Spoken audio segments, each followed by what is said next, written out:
liqitalin nabi, untuk pemerangan nabi. Naud awas cek Gusti Allah, kaulah bakal ngabalikeun deui bantuan-bantuan kaulah melalui malaikat. Muhammad bakal diunggulkeun jeung dimenangkeun, maneh nu bakal arele tantangan. Hayo deuk kumaha coba dak arasuk Islam eureun merangan apa gadek merangan Muhammad deui ajur maneh. Gih cenah kami mah lobaan.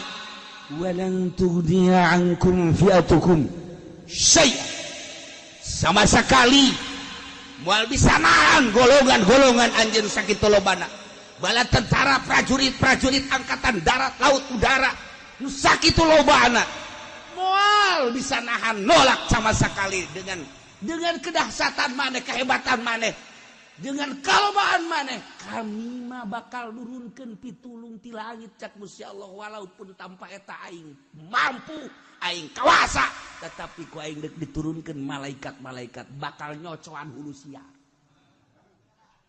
Udah biasa urang takos kitu geus. Ayo sia lamun deuk balik deui wa in ta'udu ankum walan tugniya naud wa in ta'udu naud. Mun maneh bakal babalik di berangan Muhammad, kaulah bakal nurunkeun pitulung. Muhammad tetap ditulung, maneh bakal eleh. Dengan lobana tentara, lan tugniya ankum fi'atukum syai'a. Paedah setik-etik acan dengan lobana kuantitas bilangan-bilangan maneh. Walau kasurot sanajan tambah ditambah de loba, tetap moal menge sia. Bahasa menge eta. Bahwa innallaha ma'al mu'minin, sanyana Gusti Allah mah babarengan jeung jelema nu marumin. Urang teh selalu ka mana bae ge dibarengan ku Gusti Allah, sadar atawa teu sadar. Justru ieu nu hese ge nyadarkeun diri bahwa urang selalu dibarengan ku Gusti Allah, eta nu hese ge. Urang ngaji mimiti ngaji fikih, kemudian haju ke belah dieuna urang ngaji usul fikih supaya mantep can kapanggih kesadaran teh bahwa urang selalu dibarengan ku Gusti Allah. Aing ngomong mah bisa, tapi ngarasakeun sehingga sadar bahwa Allah teh bareng jeung urang, kehadiran Allah teh terasa di diri urang. Ieu nan we hese. Ketika ke urang diaji ilmu-ilmu tasawuf, Kifayatul Azkiyah ada Bidayatul Hidayah na Minhajul Abidin Ihya Hikam, diaji tinggal diaji, disurah tinggal disurah, lamun teu dilaksanakeun mah tetep bae moal aya ngarenyed saeutik-eutik aja. Ieu bahasa wa innallaha ma'al mu'minin, saknyana Gusti Allah selalu bareng jeung para mukminin. Allah geus ngajelaskeun bareng jeung urang-urang mukmin ye. Tetapi karasa nak encan aya. Urang teh teu asa dibarengan ku Gusti Allah. Ciri teu asa dibarengan ku Gusti Allah, teu percaya urang lamun teu dagang asana teu dahar. Berarti kan urang teu percaya ka Allah bahwa Allah ngabarengan urang, padahal Allah mah sugih. Ai Allah urang percaya ka Gusti Allah, Allah Maha Sugih teu kudu dagang. Aya teh cenah dahar kumaha? Tah ieu. Eta lah pinarakaeun teh eta. Ko malah mun waduh cenah urang mah bisa dahar ge pan ieu ku sebab naon kitu ngaranna digawe beuh mun teu digawe mah teu dahar geus kudu baca 2 kali syahadat. Terus ya deuk dahar kumaha teh sia mah teu boga ijazah mantak sarakola sia ku ijazah mah ngeunaheun dahar babari digawe babari teu boga ijazah mah sia geus sararese kajen ku kumaha ge moal bisa dahar sia maca 2 kali syahadat sia. Jisi ada urang lalagaan hidup taha make syariat heula sanggeusna syariat supaya karasa kehadiran Gusti Allah, ma'iyah Gusti Allah, babarenganna Gusti Allah jeung urang. Kanyahoan teu kiai cenah jelema lamun boga rasa bahwa nyana dibarengan ku Allah kanyahoan. Ubasi nganyahokeunana babari. Lamun keur leumpang aya awewe nyana berpaling. Eta berarti asa dibarengan ku Allah, izin ka Allah. Pan urang mah lain. Lain urang mah susuna beda jeung nu di imah. aju bae kulitnya gerada lain deui cek eta teh herang barang ditanya aja orang Brebes tapi pun putih biasanya orang Brebes mah tukang endog harideung ieu aja putih terus bae ngahayal poho leng eta berarti teu bareng jeung Allah barengnya jeung nafsu komo lamun manggih nu ngongkok ada setik deui tolol teh coba malah ngadoa ka Gusti coba setik angkat setik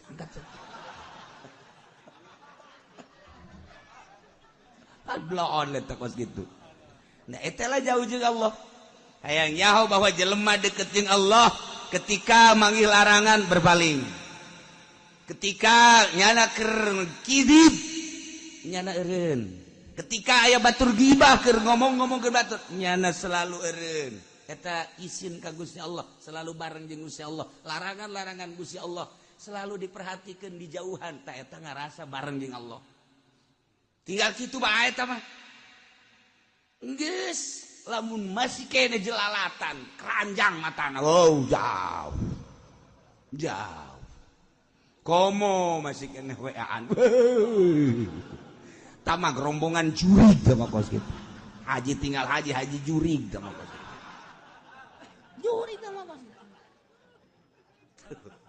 arese bayang bareng jeung Allah teh Allah lah ngajelaskeun wa innallaha ma'al mu'minin saengga make inna huruf taukid cek ngaji amil komo di alfiam berarti ulah cangcaya deui ulah mangmang deui yakinkeun sayakin nyana Gusti Allah selalu bareng jeung para mukminin tapi teu karasa teu asa dibarengan ku Gusti Allah nu mantak teu dikarasa dibarengan ku Gusti Allah lantaran urang nancan pernah ngawauhan Gusti Allah atuh lamun jelema teu wau bakal teu cinta lamun teu cinta atuh bakal moal mantep timbulna cinta itu adalah dari mata turun ke hati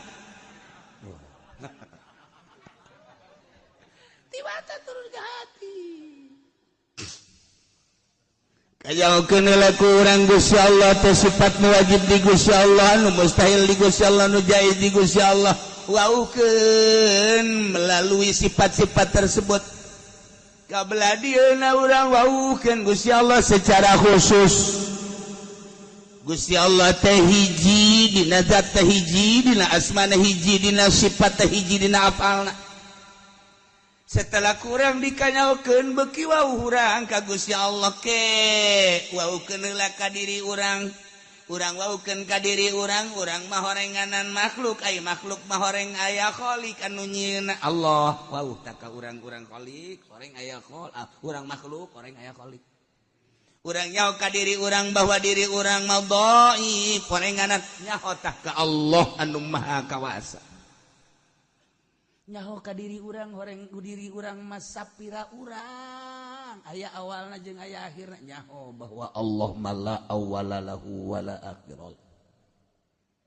man arafa nafsah arafa rabbah kajahokeun heula melalui pengetahuan diri bakal nyaho engke ka Gusti Allah tuluy ku urang teh diteruskeun melalui tafakur, melalui zikir, melalui riyadhah, melalui mujahadah, melalui muhasabah sesuai jeung aturan-aturanana.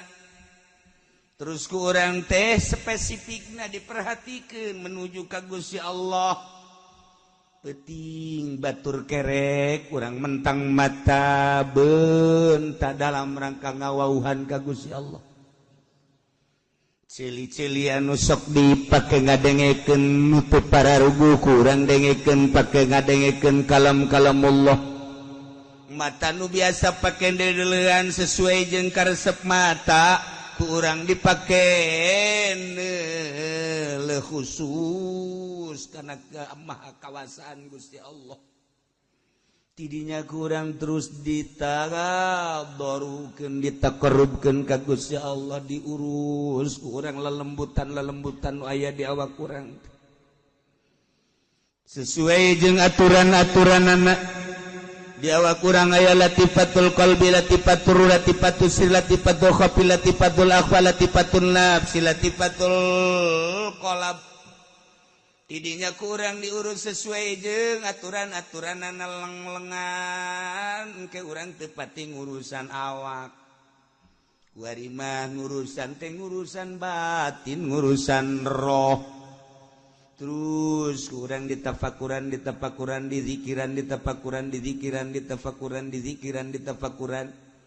dengan sababaraha tahun tujuan urang eueuh deui iwal ti ka Gusti Allah la ilaha illallah nu dimaksud iwal ti Gusti Allah engke Gusti Allah wa huwal muti Allah nu mere ngagenyai hate urang eueuh dunyaan eueuh makhlukan eueuh nafsuan eueuh setan hiji be di jero qalbu teh Allah teu aya muatan nanaon lamun urang geus aya Allah anu hungkul di jero hate teh eueuh dunyaan eueuh makhlukan eueuh sagala bakal karasa kehadiran Gusti Allah babarengan Gusti Allah anu tadi dicaritakeun wa innallaha ma'al mu'minin saenyana Gusti Allah teh selalu bareng jeung para mukminin ieu bahasa teh kuari mah lain sakadar bahasa tapi karasa dibarengan ku Gusti Allah teh aya nu ngaping lamun kuari urang salat teh salat syariat asa urang nu salat teh lantaran Allah na teu karasa bareng geus urang make usolli make sejak kaula kadeung kumaha ge kitu bae salat teh capek usolli fardhu zuhri arba'a rakaatin mustaqbil ka sejak kaula salat zuhur 4 rakaat Allah eleh alam pelung mah bar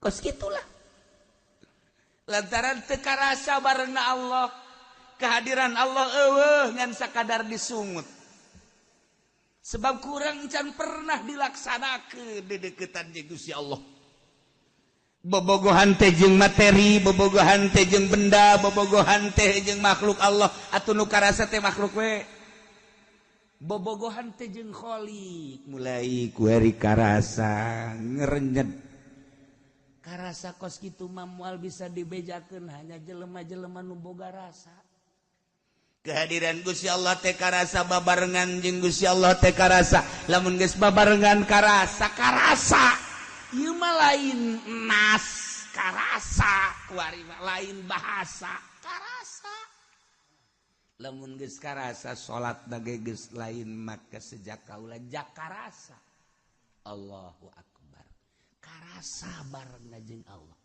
salat teh maksud ka Allah kuari geus karasa geus moal aya kieu kitu Allahu akbar teh karasa geus kulantaran karasa babarengan Gusti Allah di diri urang atupan meureun Gusti mah maha sagala-galana atuh rarasaan nu urang eueuh eleh kumaha geus atuh eta mah sagala ruku sagala itidal sagala sujudna karasana dibawa ku rarasaan eta teu karasa nu mantak salat puluhan rakaat ratusan rakaat teu karasa Allahu akbar likum Allahu akbar likum Allahu akbar nikmat sebab aya nu mawa perasaan aya urang maka karak 4 rakaat gahajuh ae diintip ku pamajikan bapak lu tuh lihat tuh mabok tuh mabok apa cak kadang mabok sholat tuh bapak lu tuh ntar 2 rakaat lagi mati dah kelihatannya tuh capek tah maksudnya dibejakan gitu teh urang geus datang ka mana lamun nyaritakeun batur indah amat sholat puluhan rakaat teu karasa lantaran lain nyana rarasaanna bareng jeung Allah atuh bareng jeung nu boga maha geus moal cangcaya ai urang capek urang mah dipaksakeun ge capek asa capek ngan capek-capek ge terus bae terus daripada aing mah da salat capek eureun lah ceuk teh capek salat aing mah ngadaguan Allah bae geus ka aing coba mawaan tah henteu tuh moal usaha henteu hayang kos kitu tungtuna mah mikung Engke ngomongna genjang naon salat di kos itu. Salatan mah kos itu. Tuh salat wasi mah wali. Sia salat henteu. Wa iddallaha ma'al mu'minin. Saenyana Allah babarengan jeung para mukminin. Ketika Allah babarengan jeung mukminin kasieun, saha nu dihareupan kasieun japae ge bareng jeung Allah. Dihareupan ku urang polisi sapira polisi. Sarua jeung ngahareupan kutil cek walimah. Nanaonan. Sok jeung saha deui Tito lawan Tito. Saha deui? Leuwih ti Tito saha saluhureun Tito? Saluhureun ti Jokowi mah presiden. Sia mah aing bodoh dibawa bodoh ku sia. Oh, kieu saha deui? Eueuh kasieun eueuh tah contohna eta Habib Rizik eueuh kasieun. Eueuh kasieun jajar bae aja teh sabilillah. Geus dikorban diwakafkeun awak jang Allah guys pokona. Beres guys. Urang mah wakaf tanah ge cokot deui. Boro-boro nyawa. Ieu mah keur carita gagahna, henteu nyaritakeun leumpangna politik teu nyaho. Teu nyaho. Ieu keur carita gagahna. Di negara urang aya nu gagah, geus setitik sakitu. Aya keneh nu sejen gegara can mararuncul. Atuh aya nu kuari tararapa keneh di Gunung Karang emang teu gagah. Ujianana ditunjuk doang kunyana. Kaluar seuneu.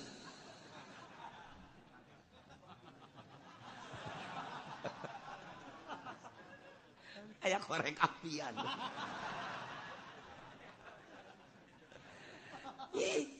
Emang kumaha kitu lamun Cirebon geus turun, Banten geus turun, maaf. Acak-acakan ieu negara. Masya Allah. Bahkan gedena Banten teh dicekel ku para wali Allah. Tenar dengan Kesultanan Banten. Cuman inggisna kieu.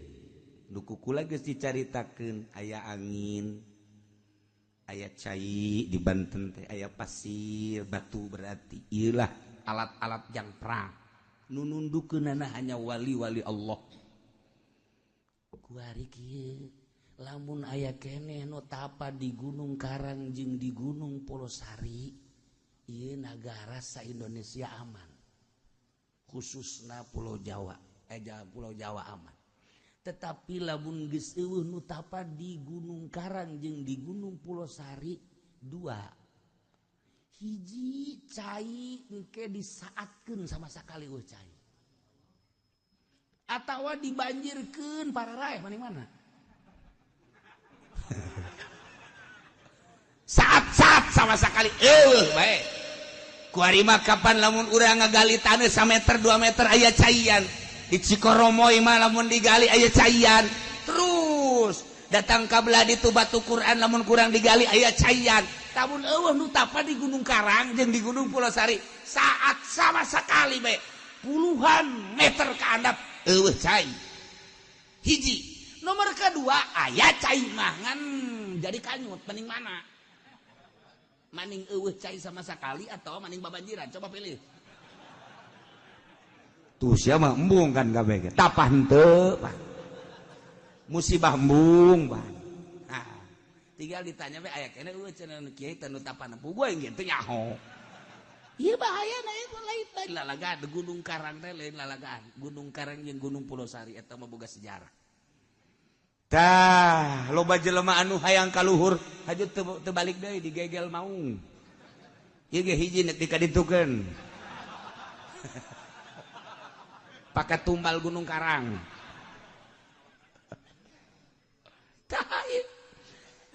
Lamun geus karasa barengna Gusti Allah moal aya kasieun kajen kumaha ge.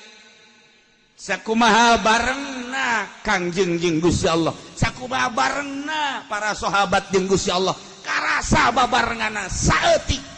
Eueuh kasieun saeutikan ge lantaran dibantu ku bantuan Allah. Melalui malaikat. Nah, Hanya seperti itulah mukminin ketika perang jeung kafirin. Teu pernah seimbang perang mukminin jeung kafirin teh dina kuantitas jeung dina kamutahiran alat perang teu pernah seimbang.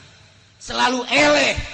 Zaman Belanda apa nu dibogaan kurang naon atuh.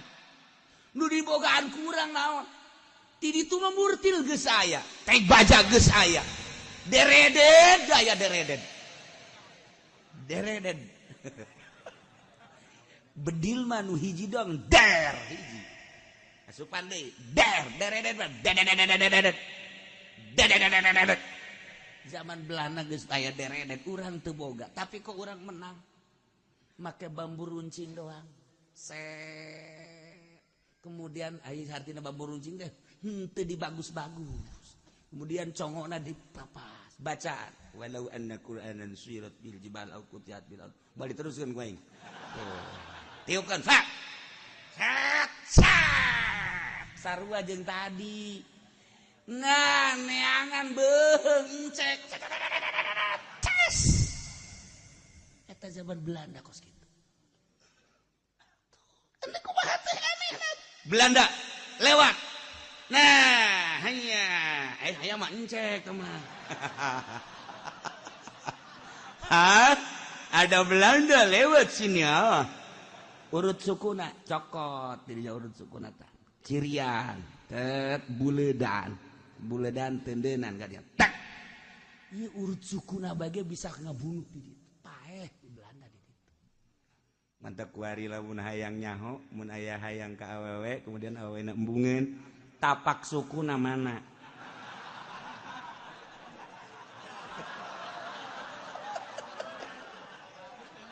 Tapak suku nata, iya tapak suku nah, mulai garit telah di Bismillahirrahmanirrahim 9 kali ulah napas set, ini garit di 9 kali ulah napas set, tapak jalakan berarti kan? Nah, tendenan di tengah nah, A'udzubillahi minasyaitonirrajim, Bismillahirrahmanirrahim. Idz qala Yusufu. Tenden kadinya set. Ujian Kang Pen di mana?